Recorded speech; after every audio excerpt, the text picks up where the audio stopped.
بسم اللہ الرحمن الرحیم۔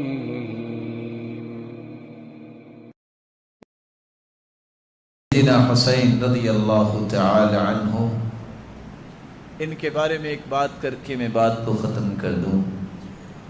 سیدنا حسین رضی اللہ تعالی عنہ کے بارے میں ان کی شہادت کیسے ہوئی اور آج دنیا میں جھوٹ کیسے پھیلایا گیا ہے اور اس کی حقیقت کیا ہے۔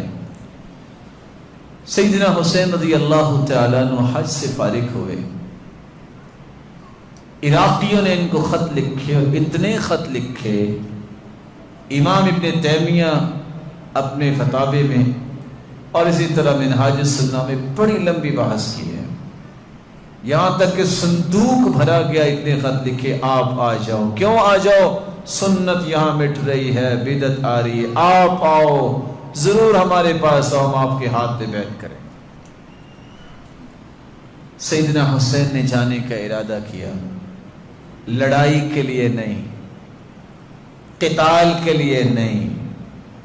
اگر یہ کفر اسلام کی جنگ ہوتی تو کوئی صحابہ پیچھے رہتا؟ بولے نہیں، وہ تو گئے تھے کہ لوگ بلا رہے ہیں، لیکن یہ عراقی اور کوفی ظالم غدار نے کے لیے انہوں نے شہید کر دیا۔ جب جانے لگے عبداللہ بن عمر رضی اللہ تعالیٰ نے کہا آپ نہ جاؤ، آپ کے علم میں ہے آپ کے والد کو بھی ان ظالموں نے شہید کیا تھا، باپ کو شہید کیا تھا، یہ آپ کے ساتھ بھی دھوکہ کریں گے۔ نتیجہ کیا نکلا؟ کہا وہ بلا رہے ہیں، جانا ہے۔ اب سیدنا حسین کی شخصیت کیسی تھی، کون ان کے سامنے اس طرح دم مارتا؟ فرزدق شاید کہتا ہے میرا جی چاہتا ہے میں سواری کے سامنے لیٹ جاؤں اگر آپ رک جائیں، کیونکہ مجھے پتا ہے وہ غدار لوگ ہیں، آپ ان کے پاس نہ جائیں۔ مسلم بن عقیل جو سیدنا حسین رضی اللہ تعالیٰ عنہ کے بھائی تھے، ان کو پہلے بھجوایا تھا، انہوں نے کہا تھا کہ آپ آ جائیں، لوگ بہت پسند کرتے ہیں، لیکن جو ہی روانہ ہو گئے، راستے میں ہی اس بات کی خبر ملی کہ مسلم بن عقیل کو شہید کر دیا گیا ہے، ہانی بن عروہ کو شہید کر دیا گیا ہے، اور پیغام دینے والے نے پیغام دیا کہ مسلم بن عقیل بھائی کا پیغام ہے کہ اب یہاں نہ آنا، یہ ظالم ہیں اور یہ آپ کو بھی نقصان دیں گے۔ اور ہانی بن عروہ کے گھر میں تھے مسلم بن عقیل، اور اس ظالم نے عبید اللہ بن زیاد نے ان کو شہید کر دیا۔ جب یہ پیغام پہنچا تو سیدنا حسین رضی اللہ تعالی عنہ، یہ جنت کے شہزادے، وہاں یہ فیصلہ کرنے لگے کہ اب کیا کیا جائے۔ بھائی نے بھی پیغام دے دیا اور حقیقت بھی ہے وہ شہید بھی کر دیے گئے۔ ابھی اس بارے میں سوچو بچار تھی کہ عبید اللہ بن زیاد ظالم کی طرف سے شمر نامی انسان جو ہے، اس نے لشکر لیا اور ان کا گھیرا تنگ کر دیا، اور چاہتا کیا تھا کہ میں غلام بنا کے آپ کو لے جانا چاہتا ہوں وہاں۔ سیدنا حسین رضی اللہ تعالیٰ عنہ نے 3 آپشن پیش کیے۔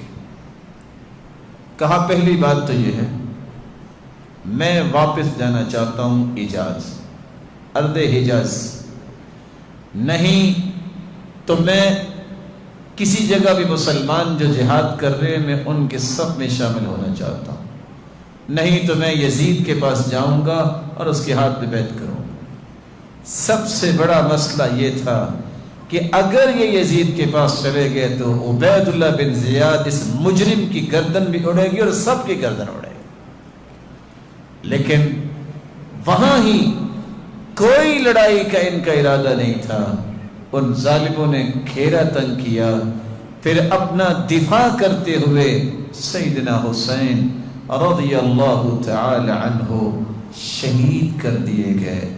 اور جب یہ بات یزید تک پہنچی تو یزید نے کہا لعن اللہ ابن جمرہ، اللہ لعنت کرے ابن جمرہ عبید اللہ بن زیاد پہ، اس نے یہ کیا کر دیا۔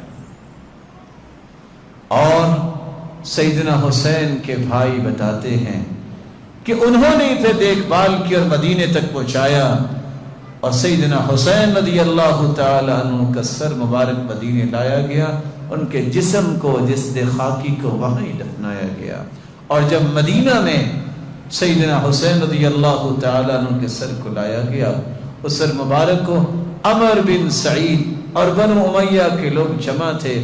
جو ہی جب یہ سر مبارک پہنچا، سب طرف بکا اور رونا دھونا شروع ہوا کہ یہ کتنا بڑا ظلم ہو گیا ہے۔ اور اس وقت عمر بن سعید نے کہا تھا کاش اس بارے میں ہمیں خبر نہ ملتی ہے، کتنا بڑا ظلم ہے۔ یہ تھا وہ قصہ۔ آج بھی آپ کربلا کو نیٹ پہ تلاش کریں، دیکھیے وہ علاقہ کہاں آتا ہے کہ سیدنا حسین ادھر جا رہے تھے، یا وہ کربلا اور کوفے کی طرف، کربلا سے کوفے کی طرف آ رہے تھے یا دوسری جانب جا رہے تھے۔ کہاں کربلا آتا ہے آپ کو کہانی خود کھل جائے گی۔ جو کام ظالم عبید اللہ بن زیاد نے کیا، مجرم نے، اور اللہ کے رسول کے اس پھول کو شہید کیا اور ظلم کیا، اس کو اٹھا کے معاویہ رضی اللہ تعالیٰ عنہ کے بیٹے یزید پہ لگا دیا جاتا ہے، جبکہ حقائق دنیا کے اندر بہت ساری کتابیں ہوں گی، کسی کتاب میں آپ کو یہ بات نہیں ملے گی کہ سیدنا حسین رضی اللہ تعالیٰ عنہ کو یزید نے شہید کیا یا کروایا۔